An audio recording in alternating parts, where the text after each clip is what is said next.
여러분 안녕하세요. 놀라운 비즈니스 스쿨입니다. 오늘은 성과 코칭 21번째 시간인데요. 오늘 이야기 나눌 주제는 바로 다이슨이란 회사의 디자인 프로세스를 통해서 우리가 개인 혹은 우리의 팀이 조금 더 나은 성과를 내는 방법은 무엇인지 한번 같이 공부해보는 시간을 가져보려고 합니다. 다이슨이라는 브랜드는 아마 모르시는 분들이 없으실 것 같습니다. 한때 혁신의 아이콘으로 불리우다가 이제는 전 세계 가전제품 시장에 왕좌에 올라 있는 그런 기업이라고 봐도 무방할 것 같습니다. 다이슨 같은 경우에는 매번 굉장히 혁신적인 제품을 시장에 내놓고 있고요. 그 제품들이 전자제품, 가전제품 시장의 어떤 디자인 패러다임을 이끌고 있다고 할 정도로 굉장히 많은 사람들에게 좋은 평가를 얻고 또 사랑받고 있는 그런 제품들을 만들어내고 있습니다. 한 번은 그렇게 큰 성공을 할 수가 있는데 꾸준히 출시되는 제품마다 반향을 일으키고 있는 것은 그들이 다른 기업과는 다른 뭔가 그들만의 노하우를 가지고 있는 것이라고 판단해 볼 수 있는 요소겠죠. 그래서 오늘은 그 비결 중 하나인 그들만의 디자인 프로세스를 한번 살펴보고요.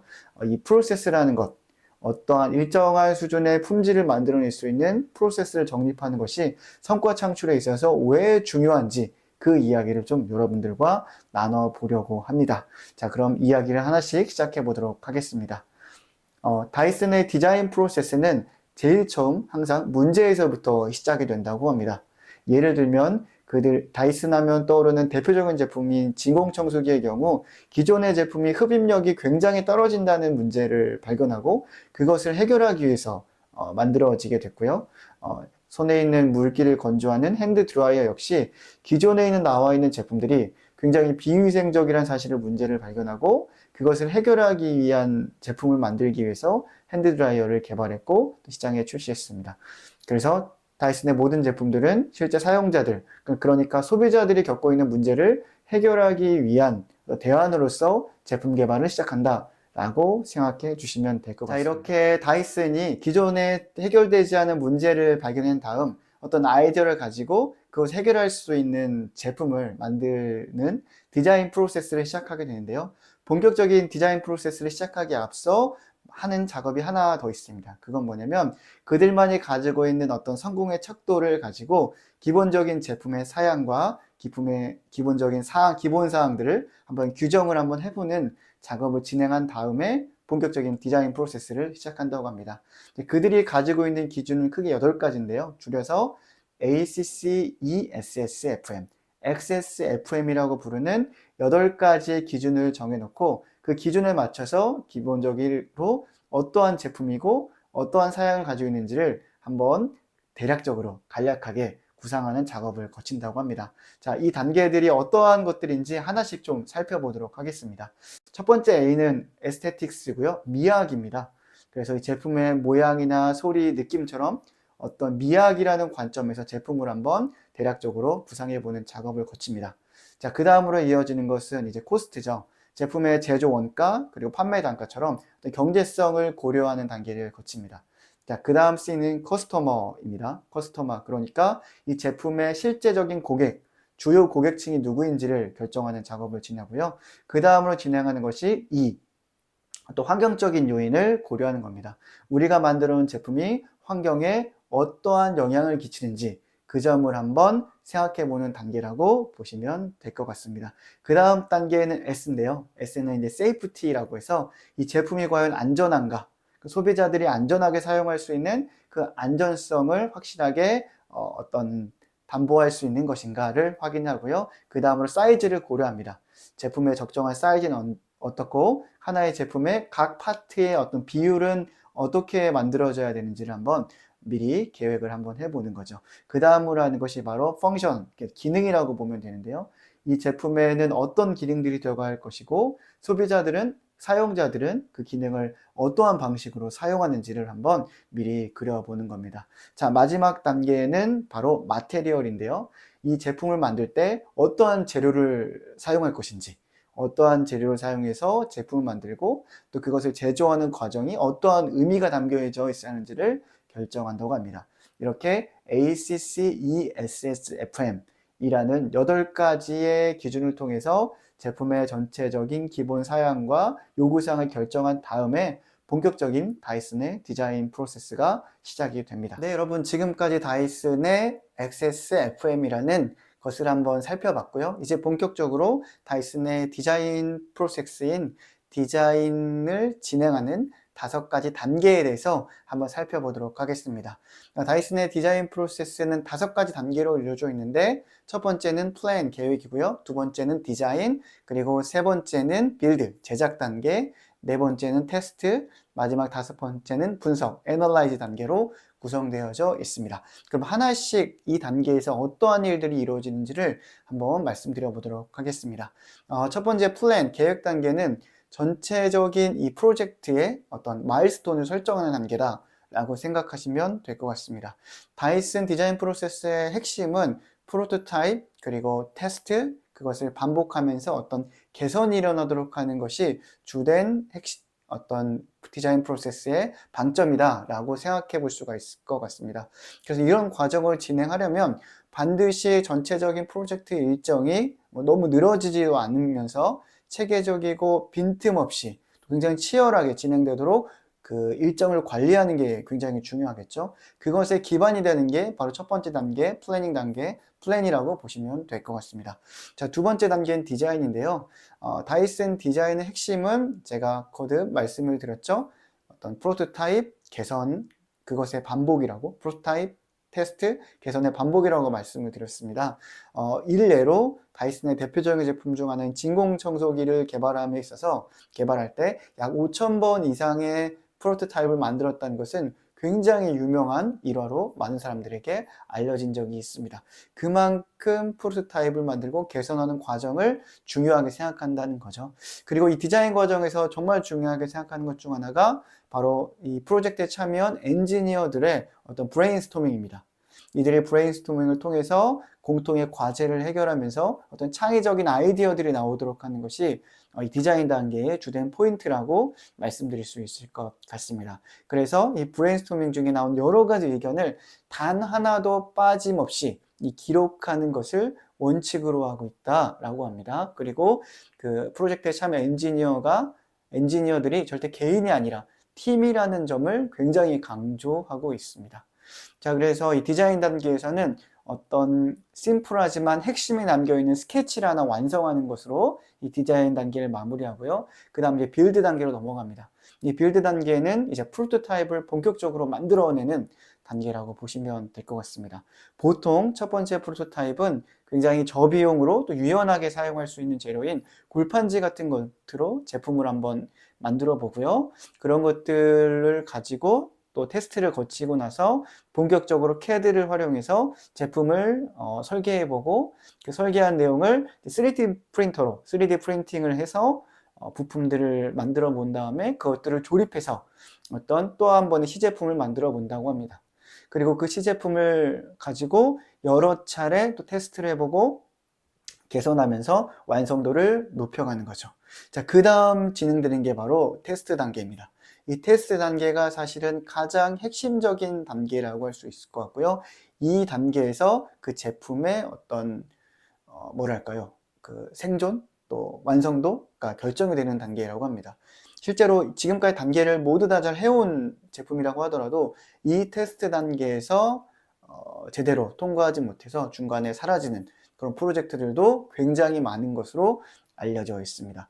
제품의 사용성은 어떠하고 제대로 기능들은 작동하는지 다양한 방면에서 테스트 단계를 거치면서 제품이 과연 시장에 출시됐을 때 많은 사람들에게 고객들에게 가치를 만들어 줄 수 있는지를 확인해 보는 단계라고 할 수가 있죠.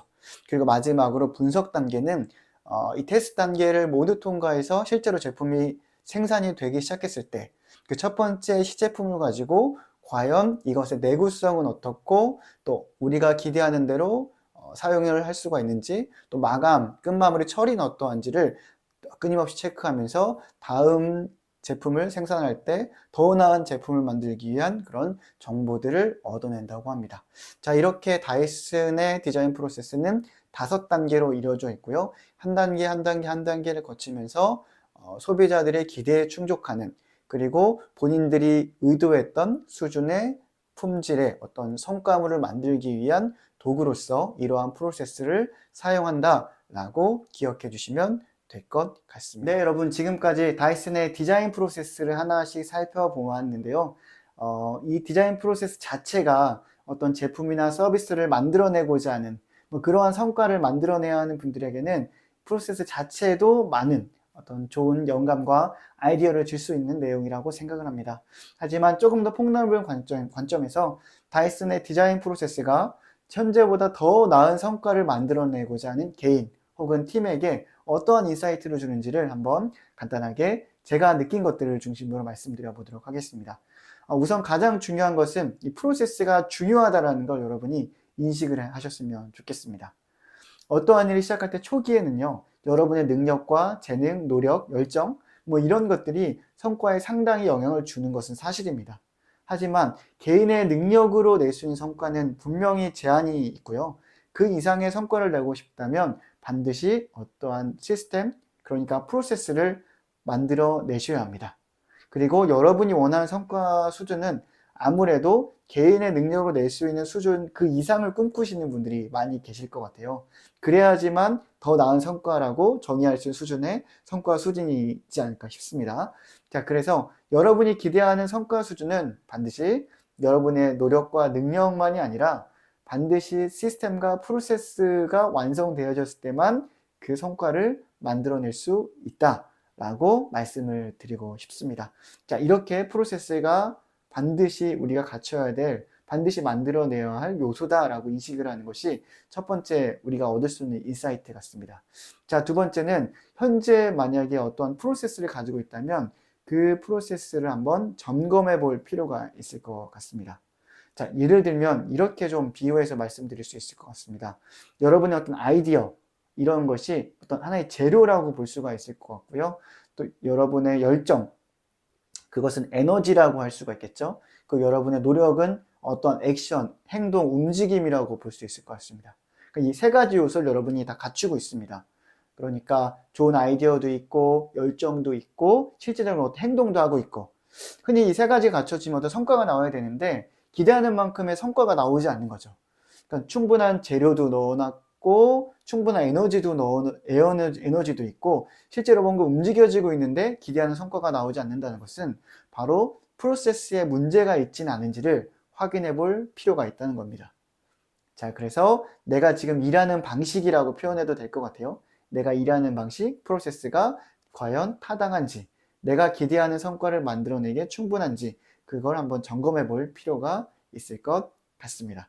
자, 그래 점검을 할 때 한 세 가지 포인트 정도를 점검해 보시면 좋겠습니다. 첫 번째는 방금 말씀드렸던 것처럼 내가 지금 하고 있는 프로세스가 내가 기대하는 성과를 만들어내기에 타당한 프로세스인지, 그러니까 나는 이러이러한 방식으로 이렇게 일하면 이런 수준의 결과가 나올 거라고 생각을 했는데 과연 나의 그런 가설이 실제로 내가 기대하는 성과를 만들어내는 것과 일치하는지, 그 지금 내가 하고 있는 프로세스가 정말 내가 기대하는 성과를 만들어내기에 타당한 방식인지를 고려해 볼 필요가 있을 것 같고요. 자, 두 번째는 뭐냐면 지금 하고 있는 프로세스에서 누수가 되는 지점은 없는지를 한번 파악해 보셨으면 좋겠습니다. 나의 노력, 열정 같은 것들이 누수가 되는 지점이 있을 수가 있거든요. 예를 들면 불필요한 프로세스가 있다거나 아니면 그 프로세스를 진행하는 방식을 내가 정확하게 알고 있지 못해서 또 잘못된 방식으로 진행하고 있을 수도 있겠죠. 이런 것들을 확인해서 한번 변화를 주는 것도 요소가 중요한 어떤 포인트가 될 수 있을 것 같습니다. 자, 마지막으로는 내가 지금 일하는 방식, 나의 프로세스가 나의 철학, 가치관, 비전, 방향성과 정렬이 잘 되어져 있는지도 확인해 보셨으면 좋겠습니다. 이 정렬이 제대로 이루어져 있지 않으면요, 뭔가 내가 일을 하면서도 마음이 불편해요. 내가 잘하고 있는 건지? 라는 의심이 계속 들기도 하고 이렇게 하면 안 될 것 같은데 라는 생각이 들기도 합니다. 뭔가 나의 방향성, 가치관, 생각과 지금 하고 있는 방식이 불일치할 때, 그 마찰이 생겼을 때 나타나는 현상이거든요. 자, 그래서 세 번째로 나의 일하는 방식, 과연 나의 가치관, 방향성, 비전 뭐 이런 것들과 일치하는지를 점검해 보셨으면 좋겠습니다. 자, 오늘 성과 코칭 21번째 시간 굉장히 많은 이야기를 드렸습니다. 다이슨의 디자인 프로세스를 하나씩 살펴봤고요. 그것이 우리에게 어떤 의미를 주는지, 그걸 통해서 얻을 수 있는 인사이트가 무엇인지를 다시 한번 말씀을 드려봤습니다. 자, 정리하면서 제가 꼭 강조하고 싶은 건 뭐냐면, 여러분의 노력, 그리고 여러분의 의지, 여러분의 열정, 여러분의 능력, 이런 것들로만 낼 수 있는 성과는 한정되어져 있습니다. 그 이상의 더 높은 수준의 성과를 내려면 반드시 프로세스를 만들어야 하고, 그 프로세스 안에 여러분이 들어가서, 그렇죠? 프로세스 안에 여러분이 들어가서 꾸준히 어떤 행동을 지속했을 때, 일정하게 지속했을 때 여러분이 기대하는 높은 수준의 성과를 지속적으로 만들어낼 수가 있다라는 것을 꼭꼭 기억해 주셨으면 좋겠습니다. 자, 그럼 여기에서 오늘 성과 코칭 21번째 시간을 마무리하도록 하고요. 끝까지 경청해 주셔서 진심으로 감사합니다. 그럼 다음 시간에 더 좋은 내용으로 찾아뵙도록 하겠습니다. 그럼 여기에서 그만 저는 인사를 하고 떠나가도록 하겠습니다. 감사합니다.